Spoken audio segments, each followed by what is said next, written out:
Hi friends, today we will discuss about blog writing, which topic is included in 11th standard English and in section number 3.2.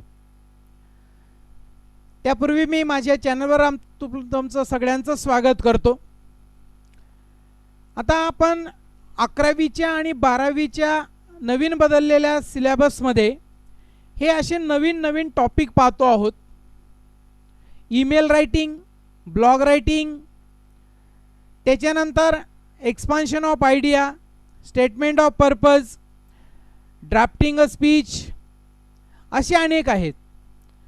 पण आता याच्यातली काही topic आपल्याला माहीत होते, काही topic माहिती नव्हते, काही टॉपिक फक्त आपण ऐकून होतो पण प्रत्यक्षात काय असतं ते माहिती नव्हतं. परंतु सगळ्यात अगोदर there is no need to frighten. All the topics are very simple. After watching this video definitely you will come to know that what is meant by blog writing and how to write blog. ईमेलचाही मी स्वतंत्र video टाकलेला आहे, ते तो पाहिल्यानंतर सुद्धा आपल्याला email कशा पद्धतीने लिहावा हे समजतं.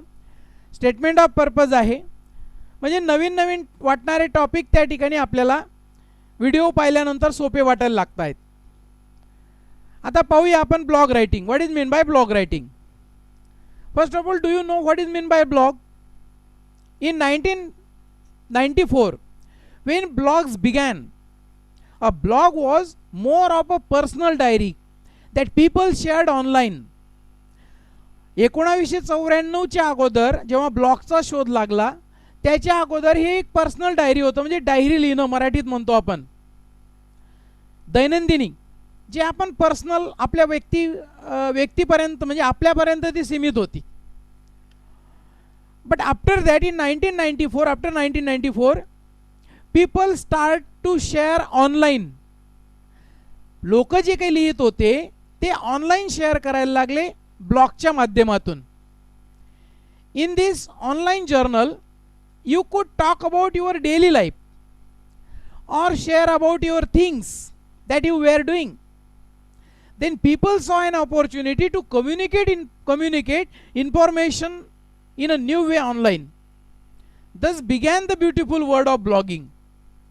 लोकांना एक कम्युनिकेशनचं साधन 1994 नंतर हे उपलब्ध झालं ब्लॉगचं, आणि म्हणून लोक याच्यावर लिहायला लागलेत. पर्सनल एक्सपिरियन्स असतील, तुम्ही काही केलेल्या कविता असतील, may be your articles and all other things you should publish on blog, on your on blog. तुमचा स्वतःचा ब्लॉग तयार करून तुम्ही हे सगळं काही पब्लिश करू शकतात. जसं पुस्तक त्या ठिकाणी एखादं बुक एखादा रायटर पूर्ण लिहून पब्लिश करतात, त्या पद्धतीने तुम्ही तुमचं लिखाण ब्लॉगच्या माध्यमातून पब्लिश करण्याचं काम करतात. दुसरं काही मोठं म्हणजे अवघड असं काही नाही ब्लॉगमध्ये. What a blog? A blog, short form of web blog, is an online journal or informational well displaying information in the verse chronological order with latest post appearing first. It is a platform where a writer or even a group of writers share their views on individual subject. As such, each entry is called a post. याच्यामध्ये ब्लॉगमध्ये आपल्याला या पद्धतीने अगोदर आज केलेली post, नंतर कालची, नंतर म्हणजे अशा पद्धतीने ही एका क्रमाने जाते. आणि तुम्ही जी पोस्ट आत्ता टाकतात ती या डेटनुसार ती खाली जात असते. ब्लॉगचं स्ट्रक्चर कसं असायला पाहिजे? The appearance of blog channel over the course of time. Most blogs include some standard features and structure.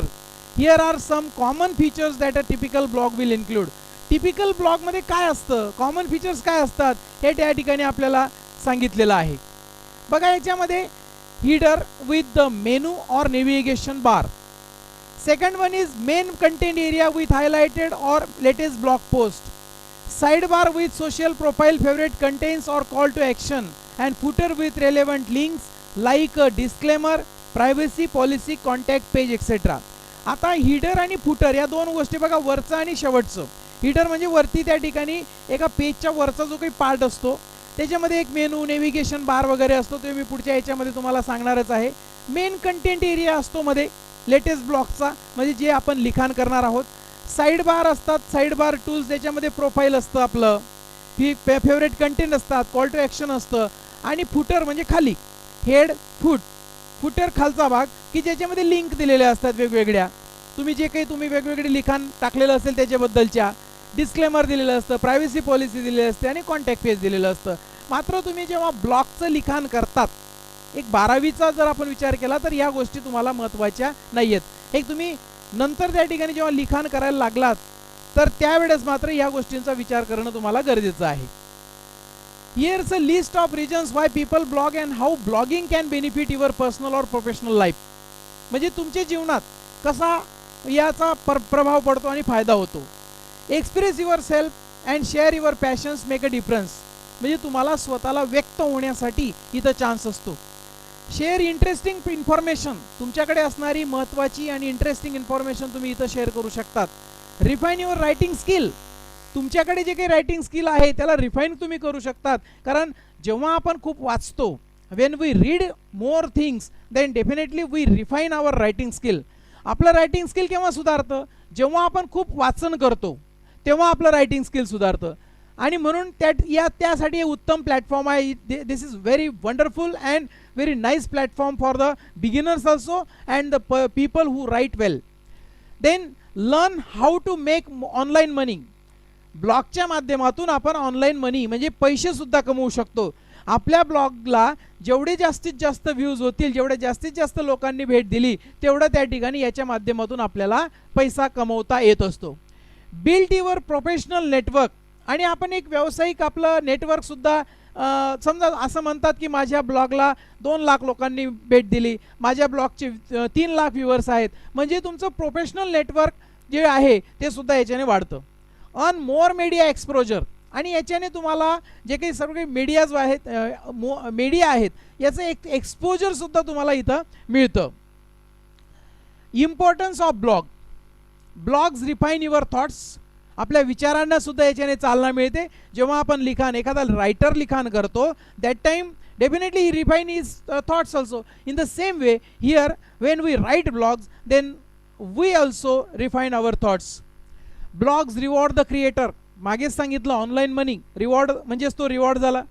Blogs increase knowledge, याच्याने नॉलेज वाढणारच आहे. कारण वाचेल तो वाचल, जो वाचन करेल तो भविष्यात त्या ठिकाणी म्हणजे एक ॲज अ रायटर और ॲज अ रीडर, जेवढं तुमचं वाचन असेल तेवढा तुमचा ज्ञानाचा जो काही साठा आहे तो मोठा असेल. आणि म्हणून ब्लॉग इन्क्रीज नॉलेज, तुमचं नॉलेज तेवढं वाढणार आहे. Blog connect us to our people, आपल्या लोकांशी एक जोडण्याचं बॉन्डिंग याच्याने होते. Blog gives introverts a voice, एखादा व्यक्ती अंतर्मुख असतो, बोलत नाही, पण ब्लॉगमुळे काय होतं की त्याच्या व्हॉइसला म्हणजे he can give introverts his voice, म्हणजे त्याच्या आवाजाला चालना मिळते. म्हणजे आवाजाला चालना मिळते इथं शब्दशः अर्थ त्या ठिकाणी आपल्याला घ्यायचा नाही आहे. तो त्याचे विचार, त्याचा आवाज, त्याचे विचार तो इथं व्यक्त करू शकतो ब्लॉगमध्ये. म्हणून म्हटलं introverts a voice. Blogs reward the new age publisher, जे नवीन इरामध्ये नवीन एजमधले जे काही पब्लिशर्स आहेत त्यांच्यासाठी एक रिवॉर्ड आहे. Blog accelerate discovery, blog opens up a world without border. Sky is the limit for the bloggers, there is no border. You can develop yourself according to you. Then how to write a blog post, the 6 steps are given here in the book. All the steps are given, but I think 5 steps are given here in the book. 6 instead of 6 there is 5, so it is spelling mistake. Step 1, plan your blog post by choosing a topic, creating an outline, conducting research and checking facts. Before writing a blog, you should plan your blog post about the topic, about the outline. So these things you should do. Second step, give it an attractive title. It is important because some people read the book after reading the title. पुस्तकाचं title वाचल्यानंतरच आपल्याला म्हणजे बऱ्याच चांगल्या वाचकांना समजून जातं की याच्यात काय आहे, आणि म्हणून टायटलवरून बऱ्याच वेळेस जज केलं जातं. पण असं म्हटलं जातं डोंट जज अ टायटल, डोंट जज अ बुक बाय टायटल. पण बऱ्याच वेळेस काही रीडर टायटल वाचल्यानंतर मध्ये काय आहे ते ओळखतात, आणि म्हणून टायटल हे अट्रॅक्टिव्ह असलं पाहिजे. Step 3, draft a headline that is both informative and will capture the reader's attention. Headline is important. याच्यावरच बरंच काय अवलंबून असतं.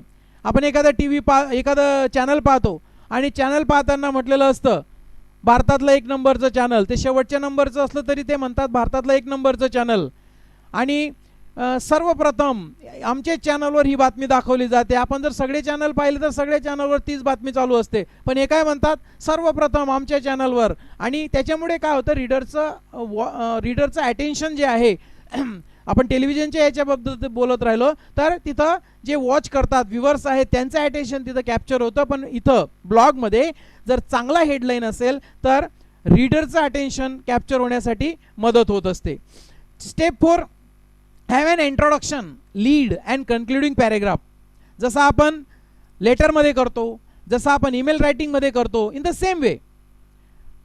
In the first paragraph give introduction about that topic, in the second paragraph lead, and in the last paragraph concluding paragraph, so that sums up a blog post. Add your personal experience. If you want to add, then you can add. Then step 5, use images to enhance your post.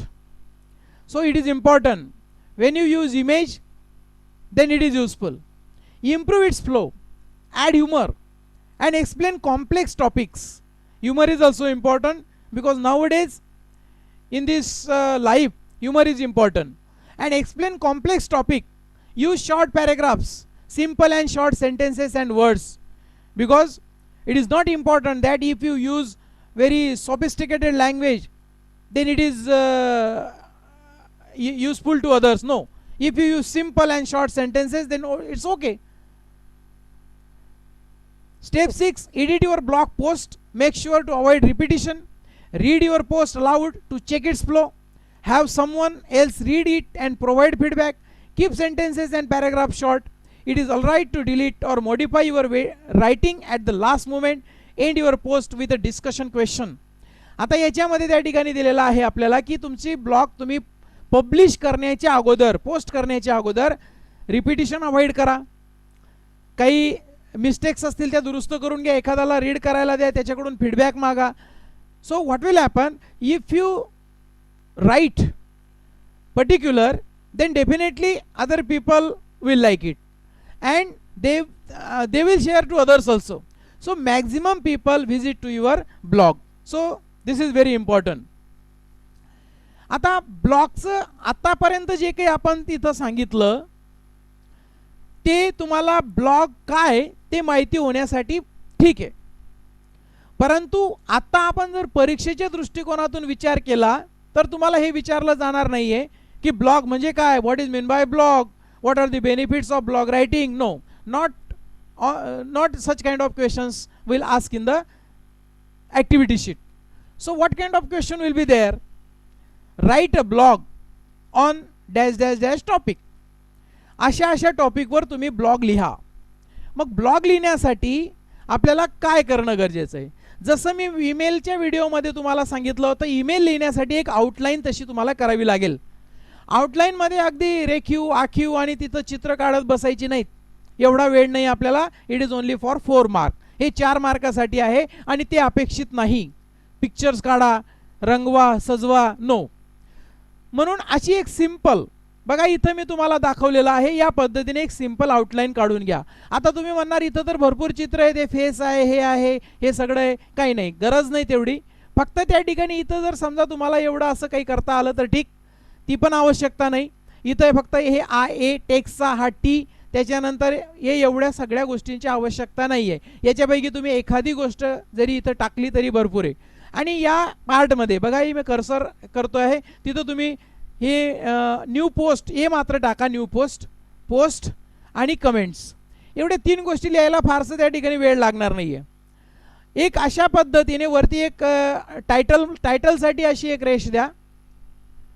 Mark this line for the title and this side new post, post and comments.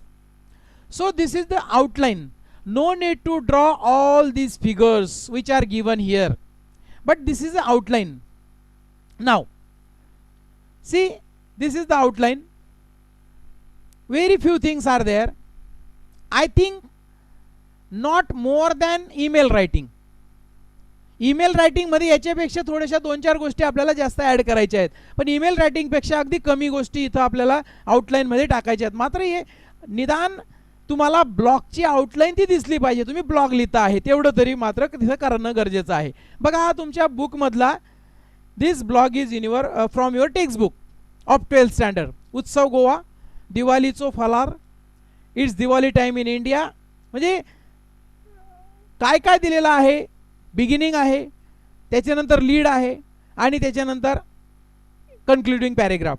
म्हणजे या पद्धतीने आपण थोडक्यामध्ये गोव्याला उत्सव कशा पद्धतीने सुरू आहे, दिवाळीचा फलार वगैरे ते इथं दिलेलं आहे. हा एक ब्लॉग झाला. आता तिची काही हिडर फुटर वगैरे मी बोललो होतो तुम्हाला, आणि त्याच्यामध्ये अजून काही आजूबाजूला हे बघा हे जे काही दिलेलं आहे. आता दिवाळीचं म्हटल्यानंतर इथं दिवा वगैरे आहे ह्या गोष्टी. So no need to draw such kind of things when you are writing blog. When you are actual blogger, when you will publish your all the post, then it's okay. But now for writing, when you want to write in the exam of 12th standard or 11th standard, then no need of draw such things. ही एका माझ्या एका 12वीच्या विद्यार्थिनीचं हे ब्लॉगचं page आहे आणि देशमुख आहे ती. बघा तिने तिचं एक खूप छान तिने ब्लॉगचं पेज तयार केलेलं आहे आणि नेहमी ती तिच्या कविता ब्लॉगमध्ये शेअर करत असते.